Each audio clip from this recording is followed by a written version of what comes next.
Go. Yeah, hi, good morning. This is Dr. Bob Flower, host of the Master Pattern Report with your Monday, March 16th analysis. Okay, first we do our typical review. Last week we hit on a big move last Tuesday, the 10th. And we also closed out a position with Japanese yen at $99.50. It dropped back off. We were back in again, and then we were closed out on another move up to 98.50. We came out a little earlier on that. We still think that the yen is weakening and will continue to weaken for the balance of the year.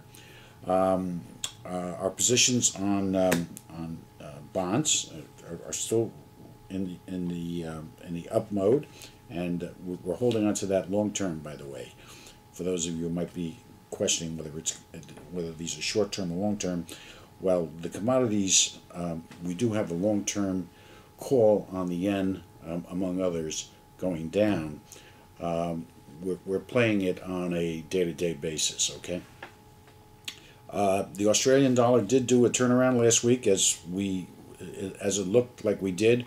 We exited that position. Actually, we had we were stopped out in that position. We ended up with a net positive because of our position with the yen. And also, insofar as this coming week, we are looking at the same position. Right now, we are long the New Zealand dollar and the yen again, and the Australian dollar, and the Swiss franc, which has shown considerable weakness. Okay, and we're also are calling for another big move day tomorrow, which will be March 17th. We have several others coming up next week. This market looks like it is turning around, but we're not ready to call it just yet. It's still too choppy.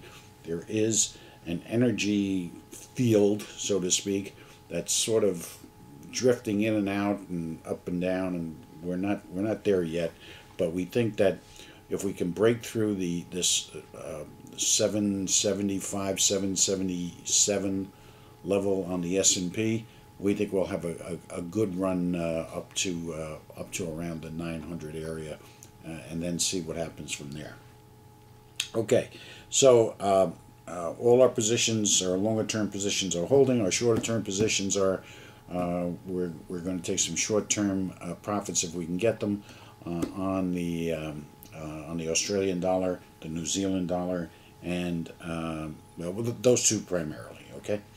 All right, let's talk a little bit about the current political environment and what's going on here. And let me show you the value that we have in our concept of natural intelligence, and why and how we say what we say about what's going on, rather as not as a judgment, a negative judgment, but more as a measure of what we're trying to say here. And we think that this whole bailout issue is not only a mess, but it's the wrong philosophy. The natural intelligence philosophy is one about potential, people reaching potential, communities reaching their potential, nations reaching their potential, and of course the world reaching their potential. Can't reach your potential, and you won't reach your potential. People keep feeding you money to pay for things that you should be responsible for. I'm sorry. I have compassion, but not sympathy, and there's a big difference between the two. What we need to do is to take this massive amount of money, which I agree in principle is a good way of getting out of what we're in here, but instead of giving it to where we're giving it to, and these entitlements, should be establishing a source for people who are out of work, who want to get into small businesses, and there are thousands, hundreds of thousands of them, especially veterans, okay? And provide funds for these people to go into small businesses. There are lots of small businesses for sale. Good businesses, these mini marts, gas stations, repair shops, things of that nature. We're not addressing this. There should be funds available for qualified people who want to work and who are looking towards this as an avenue.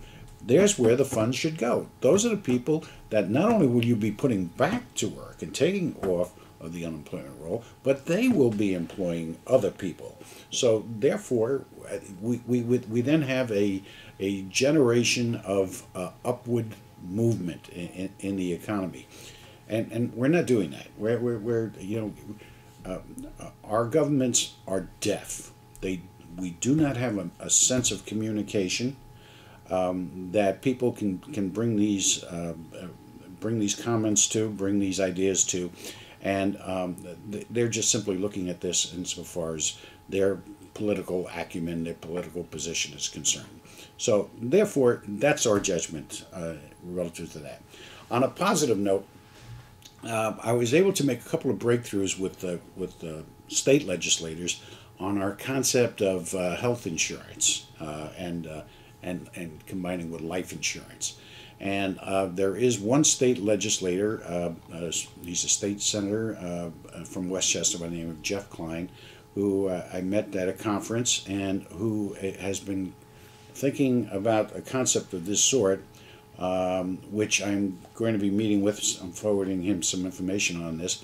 And hopefully we'll have a breakthrough here in some very creative thinking as to how to deal with healthcare insurance costs. And this could be significant, folks, not only insofar as saving money, earning money for healthcare, but in the sense of government and business or entrepreneurial cooperation between the two in resolving these problems. Okay, there are some good politicians out there. They need encouragement and they need assistance. But importantly, I need you to remember what this is all about. This is about you and developing your potential and taking responsibility. Get on your emails and your faxes and get to these people. And once again, let them know that there are some great ideas out there, and that they should be communicating more and more with with those of us who have a say and who think we have ideas. Listen to us. And if we don't, if there's some reason why our ideas are not working, or they're not good, or they're not expedient, let us know. At least we're trying. Okay. So let's do that. What I'm going to be doing is I'm going to try to have a list of state and federal legislators that I can put up on our website that you can just download. You will have in your computer, and it will be simple enough just to type up a quick 1 or 2 sentences, check them all off, and send it to every single one of them anytime a thought or the spirit moves you. Okay. I want to remind you once again of our websites. If you go to www.decodingpotential.com, you'll get all the information on us, on natural intelligence, somewhat on the master pattern, and of course you'll be able to go to the website for the Gilchrist Forum, which has a number of different white papers on there, and you can see our position. Those of you who may want to become more active with the Gilchrist Institute, we're looking for involvement in that respect. I want to wish you guys a good week. I think things are maybe turning the corner here, and I hope that's going to be a positive around the corner. So listen, have a great week, and we'll be talking to you real soon.